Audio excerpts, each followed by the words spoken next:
Selamat malam tuan-tuan dan puan-puan.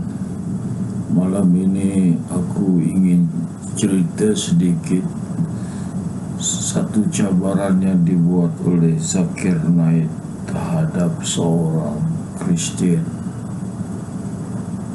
Cabaran ini berlaku semasa perhimpunan yang dibuat di mana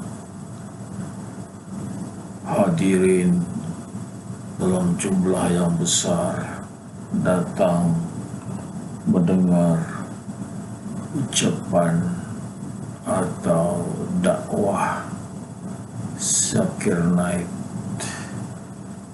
yang bercakap di atas pentas. Jadi apakah cabaran yang hebat ini? Memang hebat cabaran ini. Aku pun terkejut bila aku mendengarnya. Seorang wanita Kristian bangun memberi soalan kepada Zakir Naik. Dia berkata, "Aku percaya Yesus itu Tuhan karena aku terbaca pengakuan Yesus bahwa Dia Tuhan dalam kitab Bible." Lalu Zakir Naik pun membalas balik soalan ini. "Kamu tunjukkan aku satu ayat dalam Bible yang Yesus mengatakan, 'Aku Tuhan, sembahlah aku.' Kalau sekiranya kamu percaya, tunjukkan aku."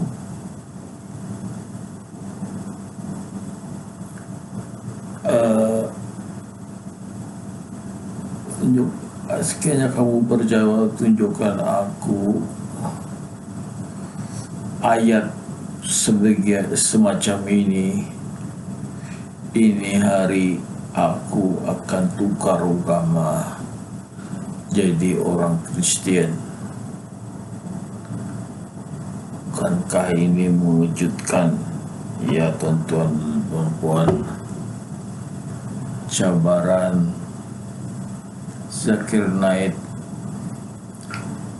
akan bertukar agama jika sekiranya ada benar terdapat dalam kitab Bible yang Yesus mengatakan dalam satu ayat yang jelas mengatakan yang Dia Tuhan. Tapi tuan-tuan dan puan-puan, wanita ini gagal untuk menunjukkan ayat yang sebagian rupa dalam kitab Bible.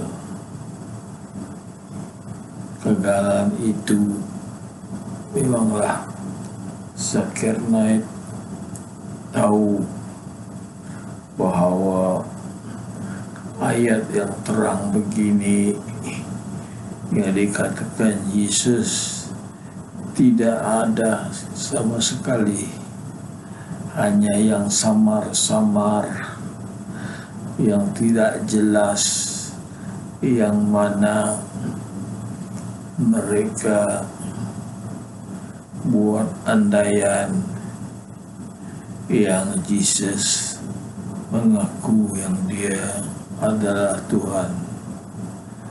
Jadi cabaran itu memihak kepada Zakir Naik dan menumpaskan wanita Kristian itu. Cabaran yang hebat pernah juga dibuat oleh Nabi Muhammad sallallahu alaihi wasallam pada satu ketika. Nabi tinggal dalam kemah dalam satu perjalanan expedition.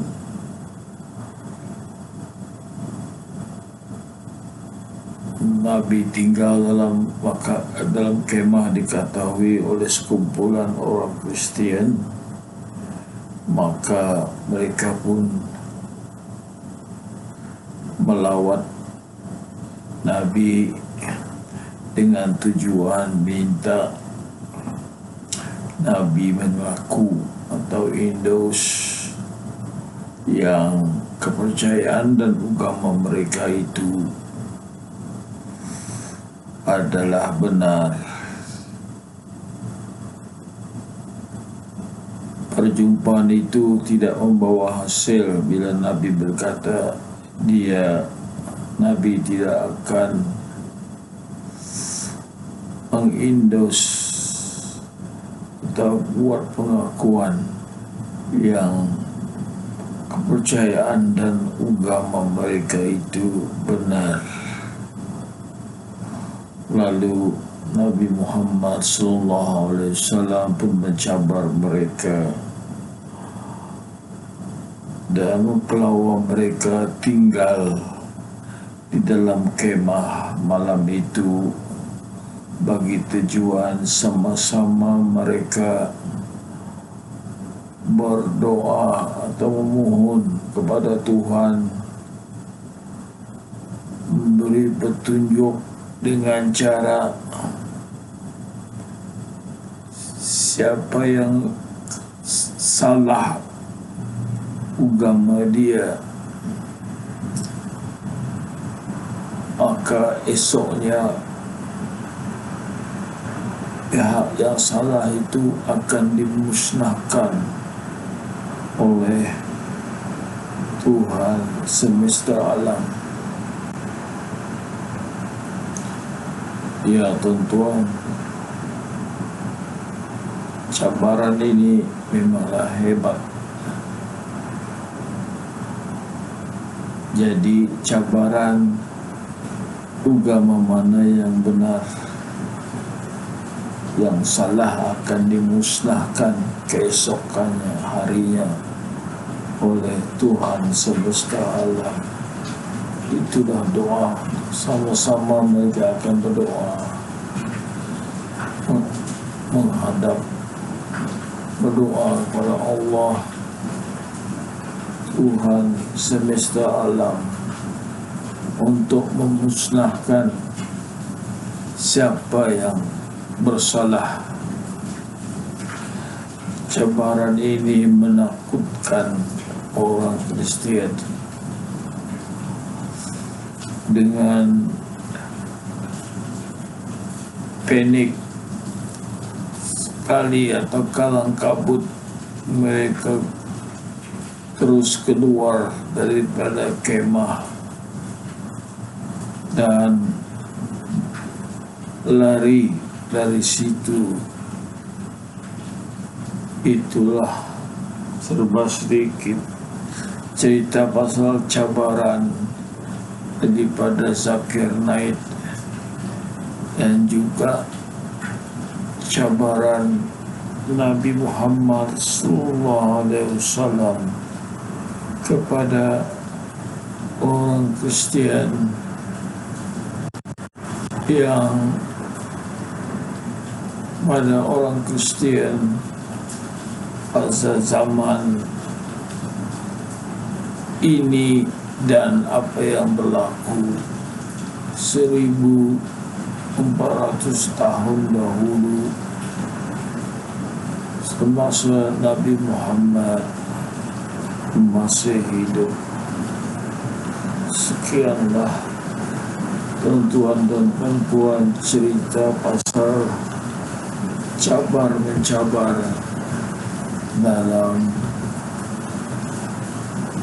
mengakui kebenaran agama Islam.